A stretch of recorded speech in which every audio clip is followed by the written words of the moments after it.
Film ini dirilis pada tahun 2006 lalu dan bergenre gambling thriller,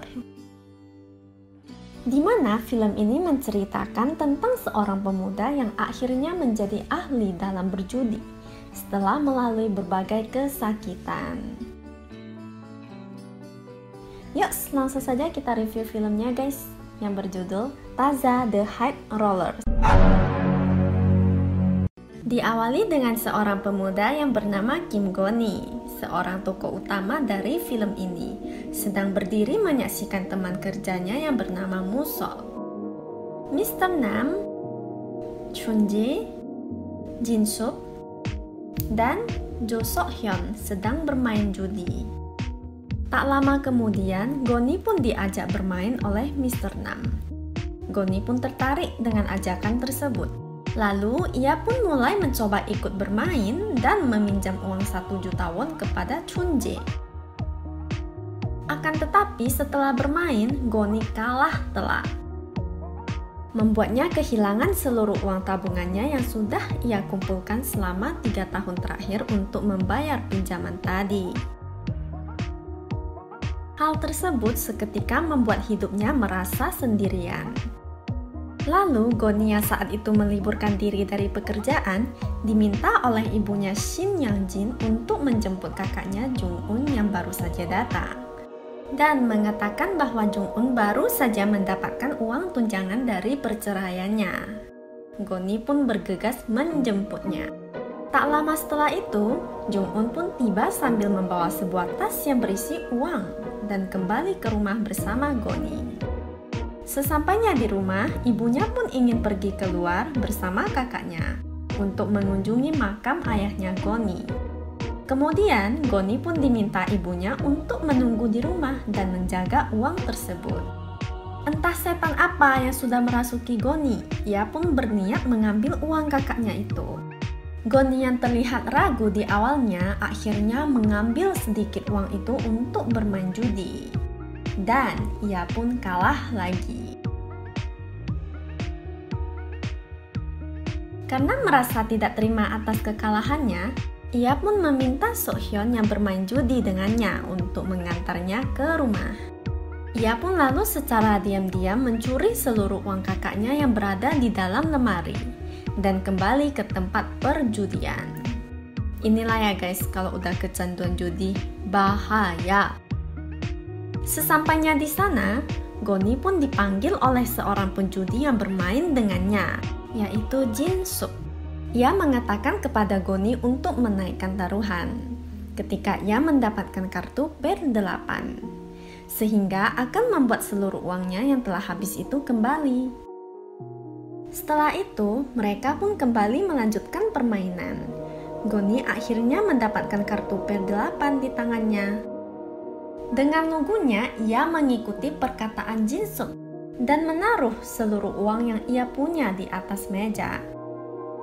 Setelah kartu itu dibuka, Go-ni yang sudah percaya diri akan menang, ternyata kalah dengan seorang pemain yang mempunyai per 9. Dan di sini seluruh uang kakaknya pun habis.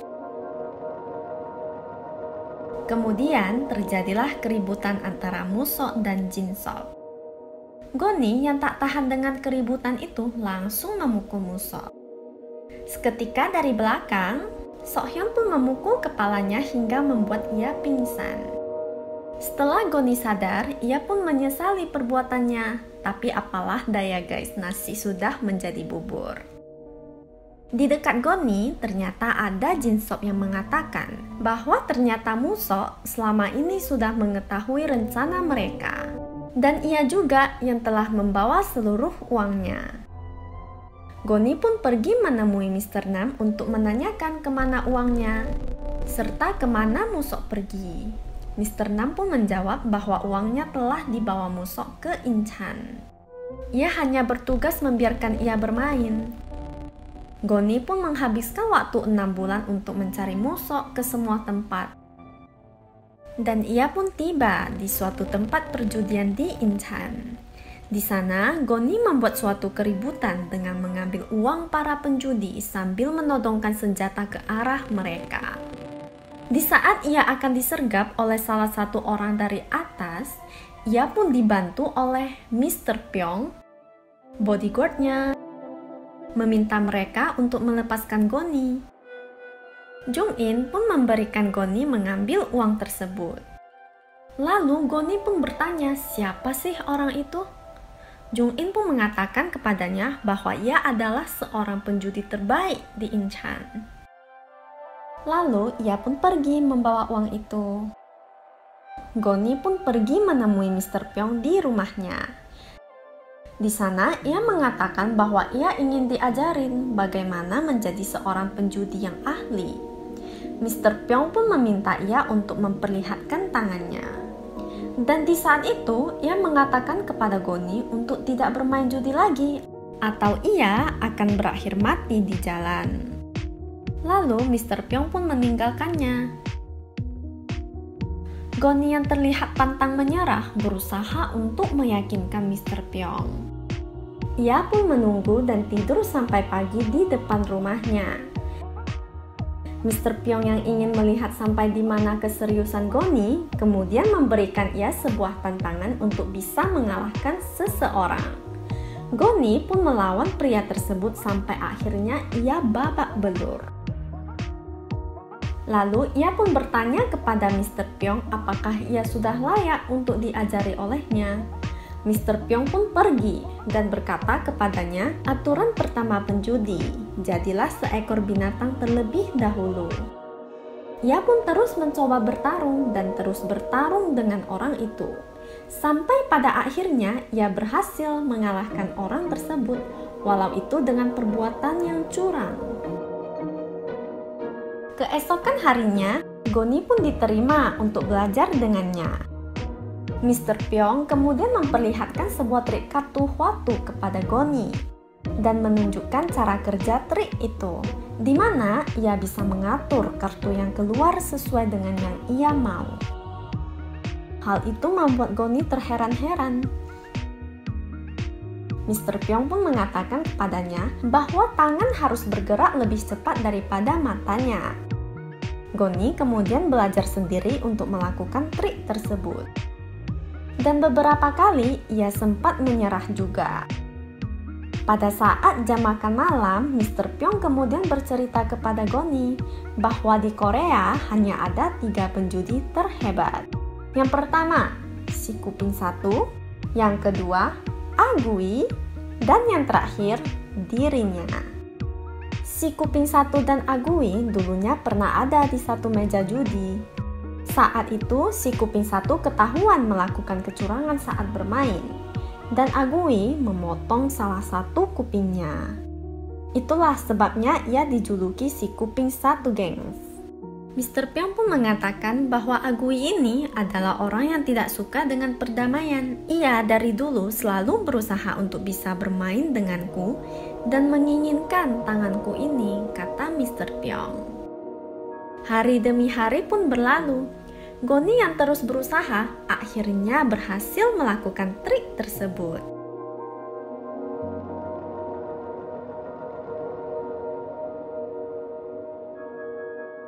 Kemudian tak lama setelah itu, Goni mulai melakukan perjalanan bersama Mr. Pyong. Ia pun bertugas untuk menjadi pengawalnya. Setelah selesai bermain, Mr. Pyong pun pergi dan berkata kepada Goni peraturan kedua, selalu awasi di belakangmu. Mereka pun tiba di suatu tempat. Mr. Pyong yang saat itu sedang bermain judi dijemput oleh Goni. Kemudian ia pun berhenti bermain. Dan ketika akan pergi, Mr. Pyong sengaja meninggalkan setengah dari uang yang ia dapatkan di sana. Goni yang merasa heran melihat hal itu bertanya kepadanya. Mr. Pyong pun menjawab bahwa mereka juga membutuhkannya untuk hidup dan mengatakan kepadanya peraturan ketiga, jangan terlalu egois. Di sela waktu mereka bersantai, Goni pun mengajak Mr. Pyong untuk bermain kartu Hwatu. Dan ia akhirnya menang, gengs. Mr. Pyong lalu meminta Goni untuk berjanji bahwa jika suatu saat ia tak bisa berhenti berjudi, ia harus memotong jarinya. Dan Goni pun berjanji, gengs. Mr. Pyong yang merasa Goni sudah cukup pandai mengajaknya pergi ke Busan. Bukan Train to Busan ya. Sesampainya di sana, mereka pun bertemu dengan Madam Jung, yang diketahui adalah seorang penyusun skenario permainan, di mana ia bertugas menyusun rencana bersama dengan temannya untuk menjebak korbannya, lalu membuat korbannya kehabisan seluruh uang mereka. Lalu, Madam Jung pun mengatakan kepada Mr. Pyong bahwa ia sudah mendapatkan targetnya. Seorang jenderal purnawirawan. Dia adalah seorang penjudi berat dan mempunyai banyak uang, tapi tidak mempunyai skill. Lalu, Madam Jung pun bertanya, siapa yang dibawa oleh Mr. Pyong bersamanya? Mr. Pyong pun mengatakan bahwa ia adalah orang yang akan ikut bermain besok. Madam Jung pun lalu mendekati Goni dan terlihat merayunya. Di saat dalam perjalanan pulang, Goni yang terlihat terpikat rayuan Madam Jung beralasan bahwa dirinya ingin pergi minum kepada Mr. Pyong. Lalu ia pun kembali lagi ke tempat itu untuk menemui Madam Jung. Dan sesampainya di sana, Goni dan Madam Jung pun, ya kalian tahu sendirilah ya guys. Hehehe. Setelah itu, Madam Jung pun mengajak Goni untuk bekerja bersamanya dan akan membuatnya mencapai semua yang ia inginkan. Goni pun masih terpikir dengan Mr. Pyong dan belum menyetujui untuk bekerja sama dengannya. Keesokan harinya, Goni, Mr. Pyong, dan Madam Jung mulai bermain dengan jenderal perwira yang sudah mereka incar. Di sini, Mr. Pyong mulai merasa keanehan dengan cara bermainnya Goni. Lalu, di tengah permainan, Goni pun menaikkan jumlah taruhan sehingga membuat jenderal tersebut mempertaruhkan sebuah pistol. Mr. Pyong lalu memberikan sebuah kode agar Goni menolak barang tersebut. Akan tetapi, Goni malah mengikuti Madam Jung dan menerima taruhan pistol itu, gengs. Permainan pun akhirnya dimenangkan oleh Goni. Hal itu semakin membuat Madam Jung terobsesi untuk menjadikan Goni miliknya. Setelah mereka selesai bermain, Mr. Pyong langsung menampar Madam Jung dan mengatakan bahwa ia bermain judi bukan untuk sebuah kesenangan. Lalu ia segera meminta Goni memberikan pistol yang ia dapatkan tadi dan membuangnya ke selokan. Mr. Pyong yang terlihat marah mengatakan kepada Goni untuk segera kembali pada ibunya dan ia pun pergi. Sesampainya di kereta, Mr. Pyong kemudian meminta Goni berhenti bermain. Jika Goni tidak bisa berhenti bermain judi, ia menyuruh Goni untuk memotong jarinya dan pulang ke rumah. Goni yang merasa tidak bisa berhenti mengambil pisau yang ada pada Mr. Pyong dan mencoba untuk memotong jarinya. Di saat ia mencoba memotong jarinya, ia bertemu dengan seorang pria dan mengatakan kepada Goni bahwa ia tidak perlu memotong jarinya sekarang, karena akan tiba saatnya di mana orang lain yang akan melakukannya. Lalu pria itu pun pergi, dan Goni akhirnya tidak berani memotong tangannya sendiri. Goni pun kembali menemui Mr. Pyong di kereta. Di sana, Mr. Pyong pun bertemu dengan pria yang tadi bersama Goni dan mengatakan kepada Mr. Pyong bahwa ada masalah yang belum terselesaikan dengan dirinya. Setelah mengatakan itu, pria tersebut langsung masuk ke dalam kereta.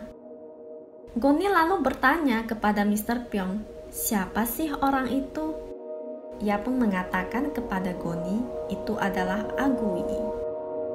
Mr. Pyong kemudian meminta Goni pergi dan meminta ia untuk berhati-hati dengan Madam Jung dan mengatakan peraturan yang terakhir di mana tidak ada teman yang abadi, yang ada hanya lawan yang abadi.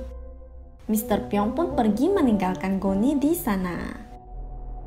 Goni yang bandel kembali kepada Madam Jung dan menikmati kehidupannya yang mewah. Dan hasil uang yang ia dapatkan dari berjudi, ia kumpulkan di dalam brankas di bagasi mobilnya. Di saat Goni sedang bersama Madam Jung, ia mendapatkan sebuah kabar dari pihak kepolisian bahwa Mr. Pyong telah meninggal.